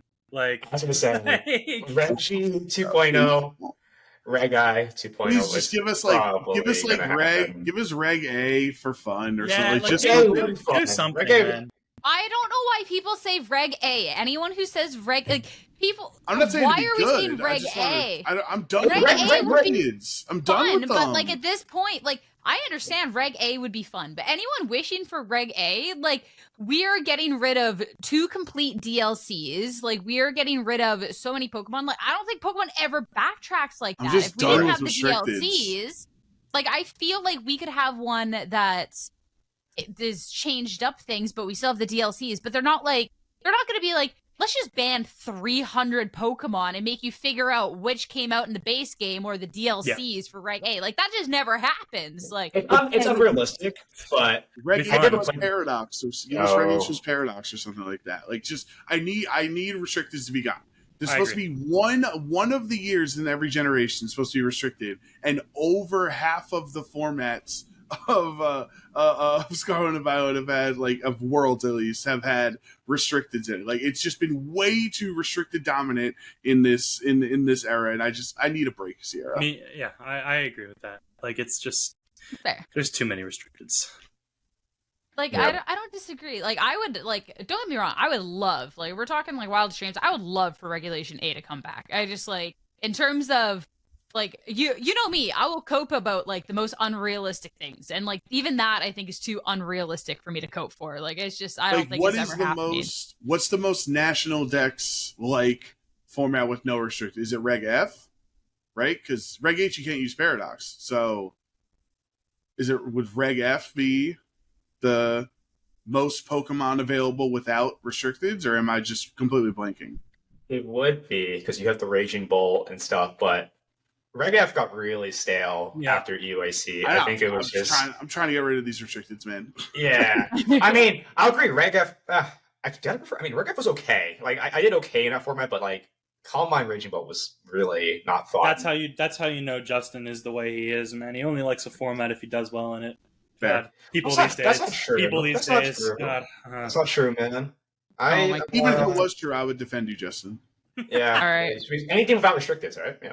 Yeah. All right, we got not too much time, so Joe Brown, final question, the one that will be our question of the week, if you have something. So basically, I'm just going to take the second half of kind of a similar thing, talking about these rotating formats, Aqua Warrior, and if you ever have a question of the week, make sure you join our Discord in the description down below and ask us in that question of the week channel. Aqua Warrior asks, do you think that the way that Pokemon have ping-ponged between 3 formats over the last year plus, at least, is something that Pokemon will or should continue to do as we get into the later stages of a generation's life cycle? That's not the question. The second half of it is essentially what we're going to answer. If not, what could be done to improve the format variety as generations go on? So that is our question. You guys are top level players.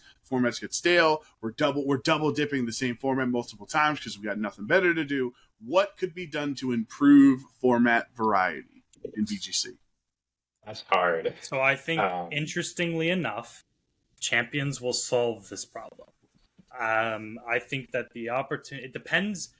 I might be asking for too much, but if Champions does what I personally think it's going to do, and add all of the Pokemon and have the capability to establish their own formats, I think that the opportunities are limitless. I think they could do anything that they wanted to, especially since we've already seen Mega Evolutions and Terra, right?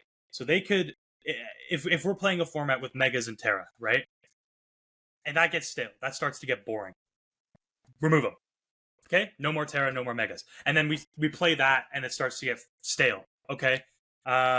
Maybe let's take out a certain roster of Pokemon and we can only play generations A through B, right? Like there's so many different opportunities with Champions to establish their own rule sets, especially when new Pokemon games come out and they're adding the new Pokemon to Champions as well, right? There's so much potential for just really good formats to be taking place because they have the opportunity to mess around with the decks that they're using and the gimmicks that they're allowing. Yeah, I do agree because Scarlet and Violet is at the end of its life cycle right now, so I think it's really hard for us to like alternate formats right now. Like Champions makes that easier, but if we had to play more Scarlet and Violet, I think like the formats we could alternate if we don't do Red Guy 2.0, let's say like that gap is there and we don't have Champions yet. I think a no Terra option could be funny. Yeah, it might be like they've done it before for not officially, but and I know in Sword and Shield they had a Dynamax thing, so could easily see that as a format. They could do a ban list. That's another rule that they could do. That's not repeating one.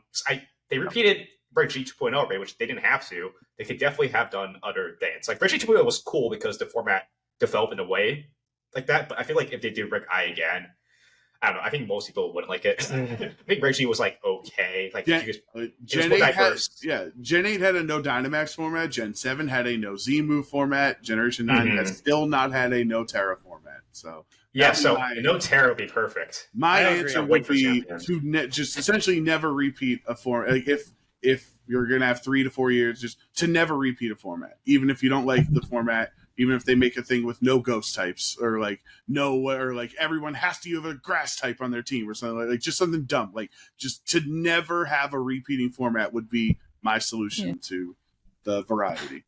I think when I look at kind of just in a vacuum, like I'll just take Sword and Shield. Not Sword and Shield, like we'll take Scarlet and Violet. I think this also happened in Sword and Shield, but Scarlet and Violet is we advanced through the first year and like a bit very quickly. Regulation A, I mean, the reason people want Regulation A is because we had one NA event. I think it was one NA, one EU. Like we had a month of Regulation A because that was on the back of the VGC break. And then at that point, like after January, we moved on to Regulation B.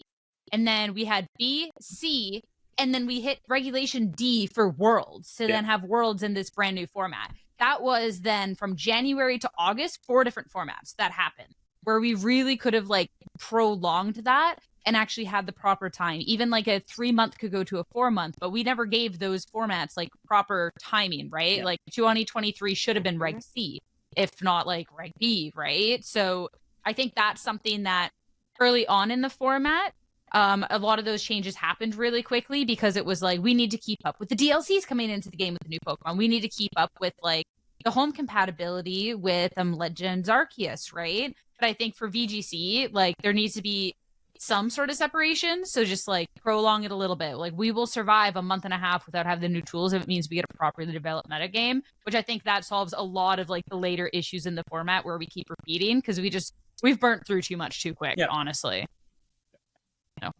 Yeah. That is question of the week, and I know Justin has to leave really soon, so I'll give this is final thoughts before Worlds, guys. Worlds is in a week by the time this airs, so final thoughts. Where can people find you if they want to root for you, etc.? Ironic Panda on X or Twitter. I'll probably be posting my live updates for Worlds there. So yeah, guys, get ready for an 0-3 drop. It's gonna be lost round 1, lost round 2. Okay. Lost round 3, I'm out. Drop.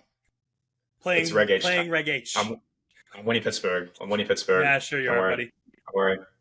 Okay, we could sit next to each other in the arena on Championship Sunday. So excited. Yes. We're in an arena, guys. Yeah, I'm so excited. It's really exciting. You guys can find me Strider PKMN on X or Twitter, whatever you call it. And then I will not be posting live updates because I don't do that. But if you see this goofy mug on stream, it's me. So, yeah. Perfect. Best of luck to both of you guys at Worlds. Thank you guys both for chatting about podcast stuff. Joe Brown, any final words from you? I don't know if we're having an episode next week or if it's going to be a takeover episode. I will not be there. It's kind of a 50-50. There might be an episode where I'm trying to plan some logistics because I'm pretty much working every day before I fly out, and then you're also flying out early. It's a toss-up for our OHKO viewers. There may be an episode next week. There also might not. We'll keep you updated in the Discord. All right, well, we'll keep you guys updated, but everyone, thank you so much for tuning into this episode of OHKO. If we do not talk to you before Worlds, we hope you enjoy going there. If you are going, good travel. If you're watching, hope you have the best of fun. Thank you all so much for tuning in this week. We will see you soon.